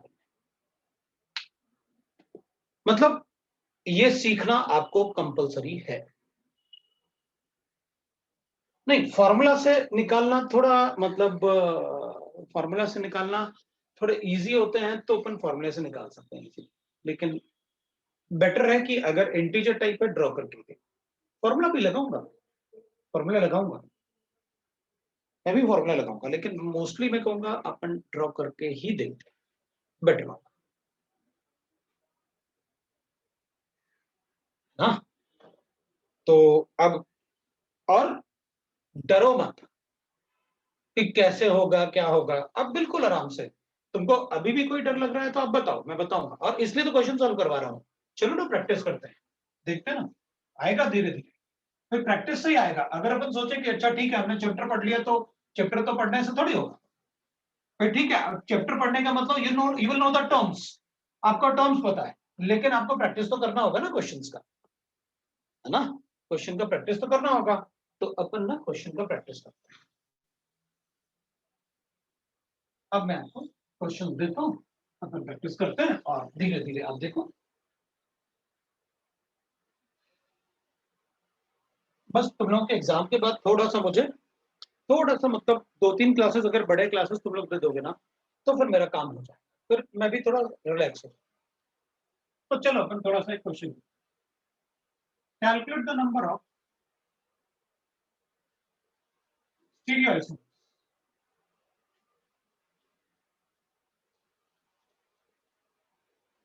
आइसोमर्स ऑफ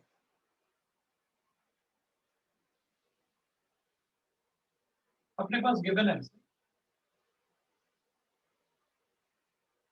C5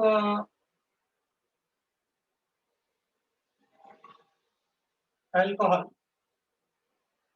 C5H10O, ये अपन को गिवन है। आपको सिर्फ अल्कोहल करना है, अल्कोहल विथ मॉलिक्यूलर, ठीक है ना। तो आप अल्कोहल विथ मॉलिक्यूलर फॉर्मूला बनाओ, होगा आपको। कोशिश करो, आप कोशिश करोगे तो बेटर हो। फिर कभी कभी ना, जैसे प्रैक्टिस के लिए अपन कभी कभी एक्स्ट्रा क्लास लगा सकते हैं और बैठ के मैं आपको डिस्कस कर सकते हैं प्रैक्टिस के लिए। जिसके पास टाइम होगा वो आ जाएगा कि ठीक है सर, प्रैक्टिस के लिए अपन आ जाएंगे। करो सर।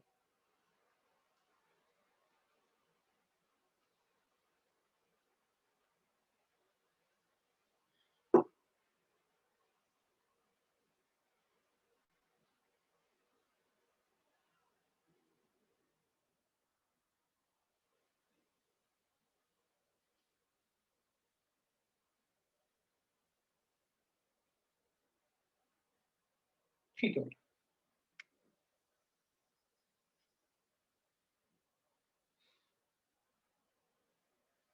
मैं आपको बताऊंगा। और एक्चुअली जब तुम्हारे पास टाइम होगा तो मैं वीकली ऑफ लूंगा इसको।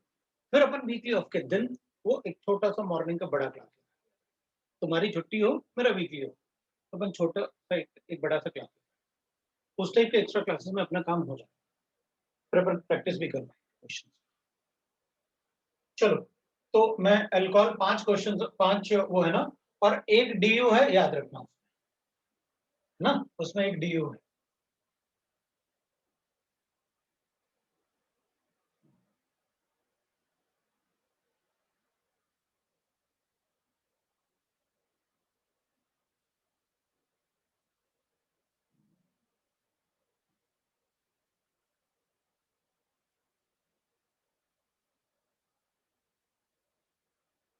अपन को स्टीरियो आइसोमर्स ही बताने बस।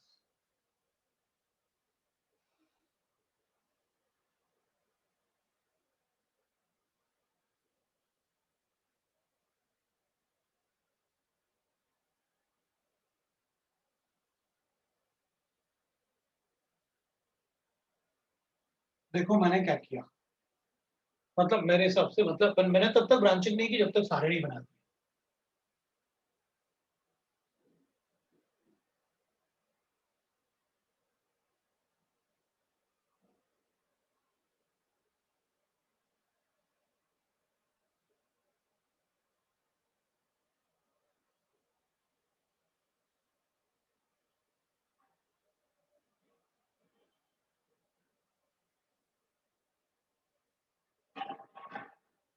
शायद थोड़ा बड़ा क्वेश्चन हो गया, लेकिन ठीक है, चलेगा।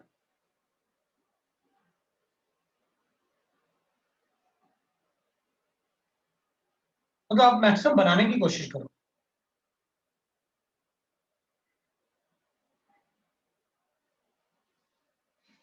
अब अपन बॉन्ड को शिफ्ट नहीं कर सकते, तो हमको ब्रांचिंग करनी ही पड़ेगी।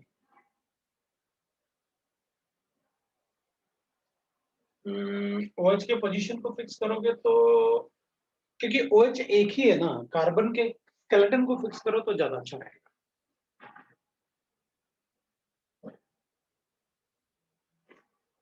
ठीक है, एक ही बात है फिर तो, मतलब क्योंकि उसमें दो ही बन सकते थे, मैंने वही किया। अभी मैं डायरेक्टली इसको ही लिखने वाला था, यहाँ डबल बॉन्ड है तो 1 2 3 4 5 मैं साइड में 5 लिख देता।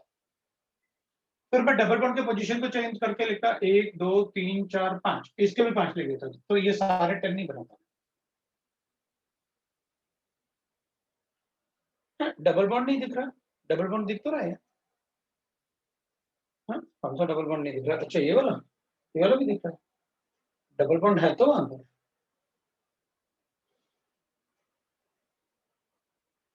कहीं के डबल नहीं, डबल बॉन्ड का पोजीशन मैंने इसमें तो चेंज ही नहीं किया, डबल बॉन्ड तो पूरा यही बना के रखा बस। इसमें फर्स्ट पोजीशन पे बनाया, इसमें सेकंड पोजीशन पे बनाया। थर्ड वाला मतलब ये वाला है ना? अरे तो रह भी रहेगा, ये देखो।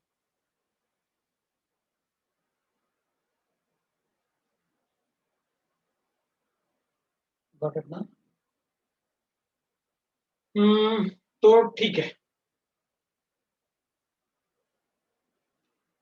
अब ब्रांचिंग करूंगा। लो भी,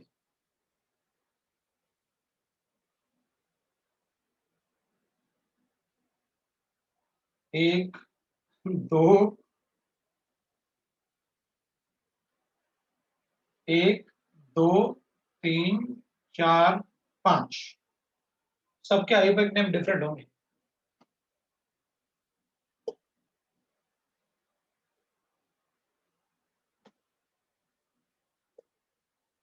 है ना? बना दूं? तो ब्रांचिंग करके, ठीक है ना? अब अपन ऐसे कर लेते हैं।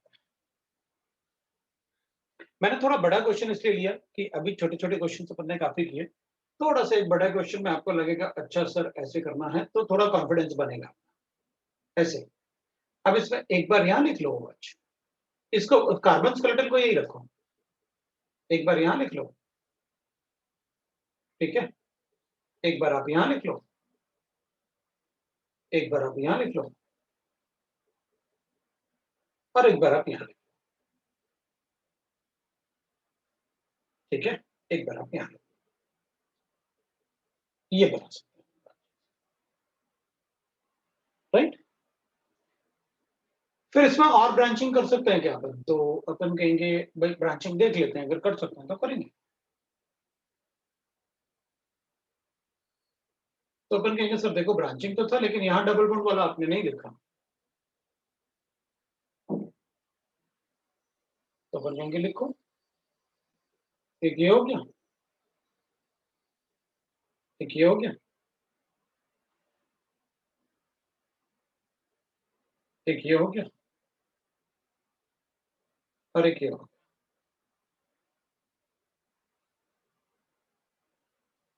तो अब इसमें एक बात ध्यान रखना, जैसे अपन यहां लिख रहे हैं और यहां लिख रहे हैं, इसमें टर्मिनल एक बार देखते जाना, जैसे इधर टर्मिनल पे था, इधर भी टर्मिनल पे, इधर टर्मिनल पे और इधर टर्मिनल पे, दोनों डिफरेंट है क्योंकि इससे कार्बन हटा, इधर सेंटर में तो कहीं हो ही नहीं सकता, तो वो कहीं सेम ना हो। अब अपन कहेंगे अच्छा ठीक है, ये डबल बॉन्ड का पोजीशन मैंने अलग लगाया, ये इधर है। अब अपन कहेंगे OH को तो लिखा ना अपन ने, अब अपन कहेंगे अच्छा सर ठीक है, इधर वाला लिख लें, इधर टर्मिनल पे नहीं लिखा दिया आपने डबल बॉन्ड। अलग अलग कार्बन स्केलेटल में बता रहा हूं मैं आपको, हो सकता है वो अपन से फिक्स करके भी पूछ लें कि आप आइसोपेंटेन के बनाओ या ऐसे कुछ बना। अब मेरे पास एक ऐसे भी है, टर्मिनल पे डबल बॉन्ड, मैंने टर्मिनल पे कहीं डबल बॉन्ड इधर था, लेकिन ये दोनों डिफरेंट है।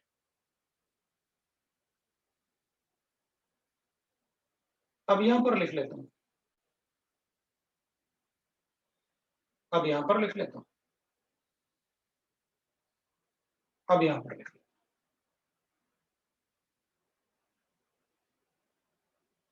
इधर लिखा, इधर लिखा, इधर OH लिखा ना, ठीक है? तो अब अपन ने एक इधर लिखा। अब एक बात को ध्यान रखो, ये दोनों एक जैसे थे भाई, एक दोनों मतलब अगर आप इसको और इसको चेक करोगे, जैसे इधर लिखो या इधर लिखो, ये दोनों आईयूपैक नेम एक बार चेक करो ना, दोनों का अलग है या सेम है, इन दोनों को एक बार चेक कर लेना बस, क्योंकि वो थोड़ा सिमेट्रिक लग रहा था इसलिए मैंने पूछा आपसे कि उसको एक बार चेक कर लेना। इधर वन है, इधर वन डबल बॉन्ड में अटैच्ड है, इधर वन सैचुरेशन में अटैच्ड है, तो डिफरेंट हो गया बिल्कुल। लेकिन इधर मैं जैसे लिख रहा हूँ ना, इधर लिखो या इधर लिखो, इट विल बी सेम, इधर लिखो या इधर लिखो इट विल बी सेम, इधर लिखो या इधर लिखो it will not be same, तो वो ध्यान रखिए।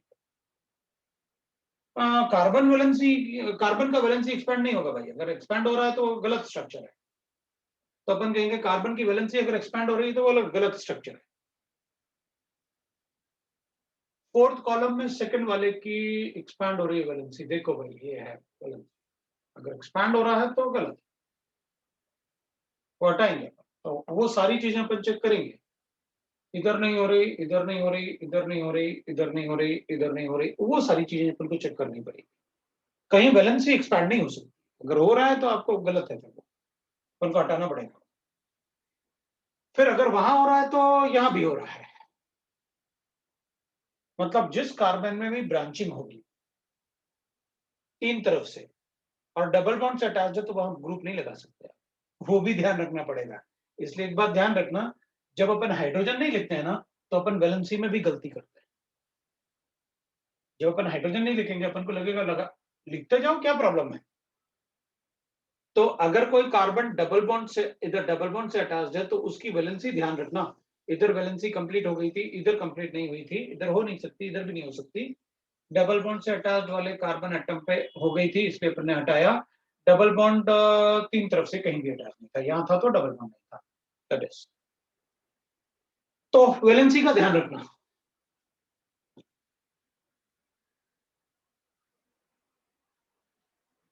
हाँ, मैं भी यही करने वाला था कि पहले मैक्सिमम लिख लेते हैं, और लेकिन वैलेंसी को साथ साथ थोड़ा चेक करते जाओ, क्योंकि यहां तो मैंने एक बड़ा सा एग्जांपल ले लिया ये बनाने के लिए कि you will have a confidence. कैसे कि अच्छा सर, पहले आप एक स्ट्रेट लाइन बनाते हो, उसमें मैक्सिमम लिखते हो, फिर आप डबल बॉन्ड के पोजीशन करके चेंज करके आपने फिर स्ट्रेट लाइन के सारे बनाए। जब आपने कहा स्ट्रेट लाइन के सारे बन गए, मतलब स्ट्रेट कार्बन चेन के सारे बन गए, तो आपने एक ब्रांचिंग किया। पहले आपने एक ब्रांचिंग में डबल बॉन्ड को शिफ्ट करके सारे बनाए।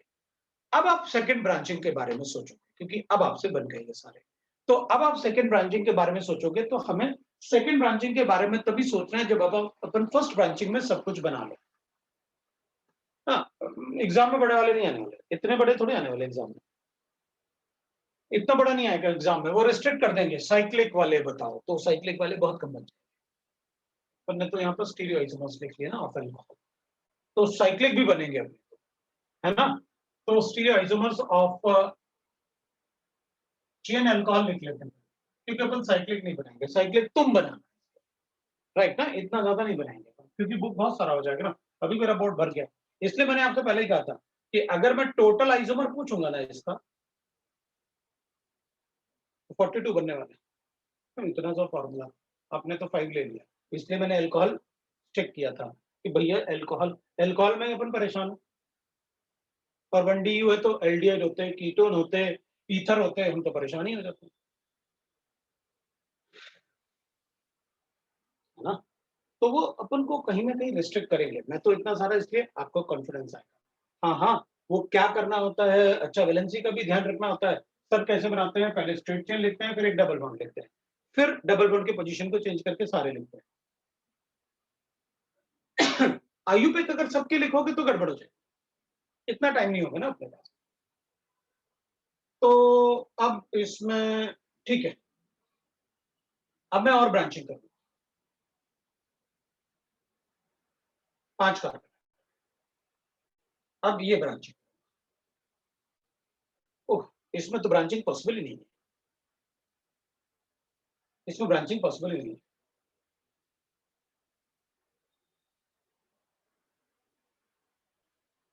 इसमें ब्रांचिंग पॉसिबल नहीं है। अच्छा, AP2 का आयु पे, हाँ बिल्कुल कर लेते हैं, कर लेते हैं। हाँ जी, बोलो। अब अपन इसमें और ब्रांचिंग नहीं हो सकती, और ब्रांचिंग करूंगा अगर 5 कार्बन एटम को, तो ऐसे बनाने पड़ेंगे, यहाँ डबल बॉन्ड नहीं बन सकता, वहां डबल बॉन्ड पॉसिबल नहीं है, तो ये बन गया। मैंने ना साइक्लिक वाला हटा दिया, उधर चेन लिख दिया मैंने, चेन अल्कोहल होता है, चेन वाले का। अब स्टीरियोआइसोमर्स की बारी, ये सिस्टम शो करेगा,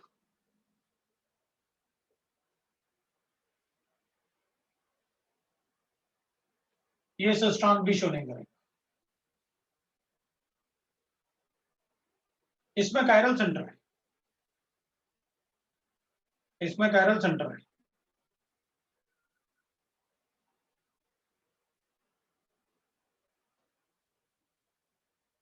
ठीक है।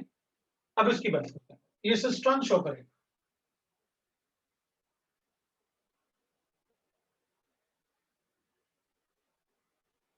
ये भी सिस्ट्रॉन शो कर, इजेड शो करेगा। दो काउंट करना पड़ेगा इसके लिए, क्योंकि वो इजेड शो कर रहा है।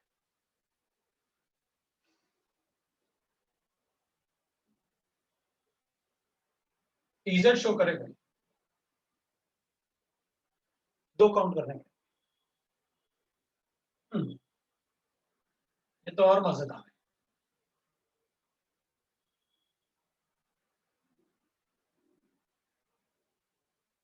दो स्टीरियो सेंटर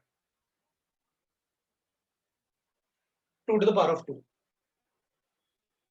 इसके बनाएंगे, इसके बना के दिखाऊंगा, काउंट करेंगे। लेकिन अभी अपन चेक कर लेते हैं कि अच्छा आपको सिस्ट्रॉन भी शो कर सकता है और डीएल भी, इसमें कायरल सेंटर भी है, स्टीरियो सेंटर भी है। तो आपने अभी बताया था कि जब कायरल सेंटर और स्टीरियो सेंटर हो, आप स्टीरियो सेंटर बोलना, और अगर प्लेन ऑफ सिमेट्री नहीं है तो 2 to the power of n लिखना और बोलना नंबर ऑफ स्टीरियो सेंटर्स। इसमें सिस्ट्रॉन सेंटर,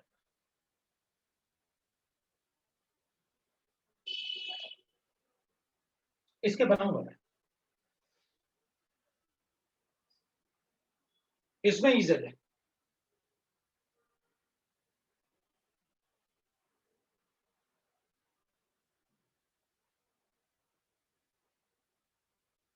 इसमें दोनों हाइड्रोजन एक जैसे हैं, कायरल सेंटर भी नहीं है, कुछ भी नहीं है, नो स्टीरियो।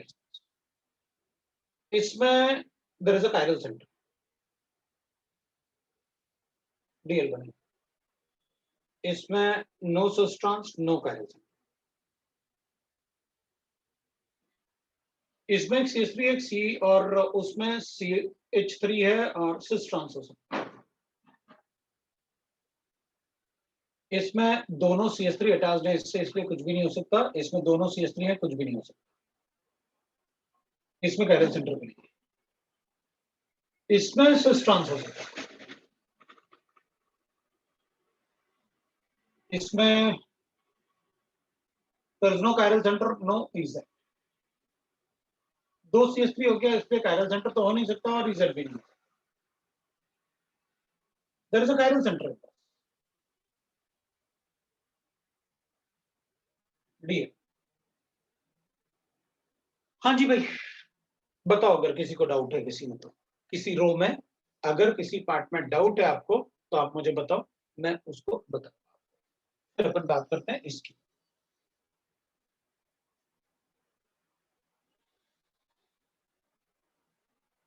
अब इसमें अगर अपन चेक करेंगे तो अपन कहेंगे देख भाई, एक बार लिख लो सिस और फिर इसको लिख लो डीएल, एक बार लिखो यहाँ ट्रांस, फिर लिख लेना डीएल। फर्स्ट कॉलम का लास्ट वाला, इस कार्बन पे दोनों ग्रुप हैं सेम है, इस पे सिस ट्रांस नहीं हो सकता। इस पे दो हाइड्रोजन एक जैसे हैं, इसलिए कायरल सेंटर नहीं हो सकता।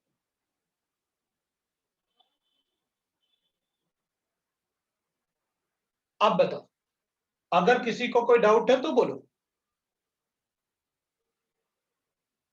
किसी को कोई डाउट? ठीक है,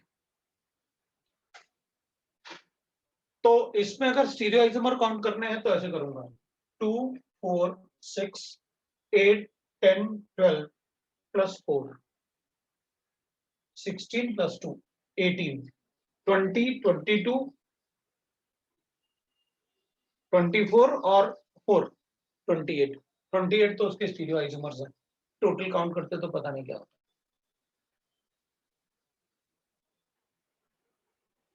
अब अपन कहेंगे देखो, एक थोड़ा सा मतलब अपन को कॉन्फिडेंस ऐसे होना चाहिए कि अगर मुझे कोई ऐसे क्वेश्चन की, मैंने इस वाले क्वेश्चन की बात कर रहा हूं,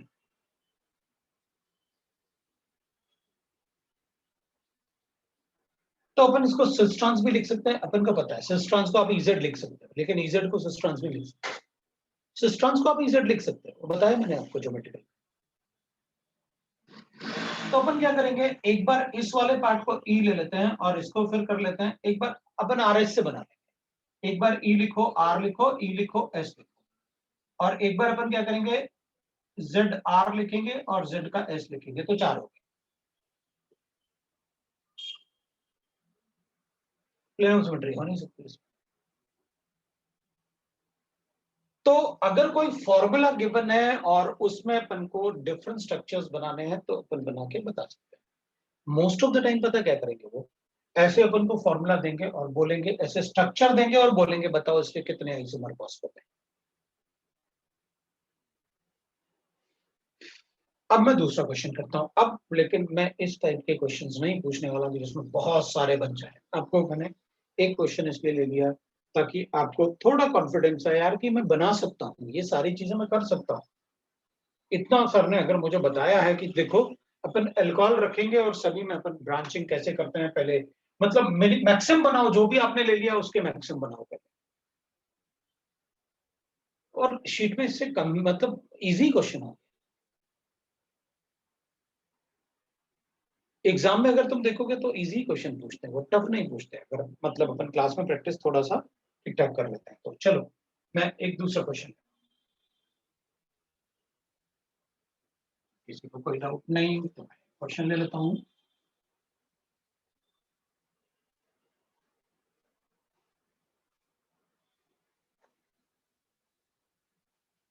अब जैसे मैंने आपसे कहा था, देखो ज्योमेट्रिकल अपन को ज्यादा कैलकुलेट करने की जरूरत नहीं, लेकिन ऑप्टिकल अपन थोड़ा ज्यादा प्रैक्टिस करेंगे।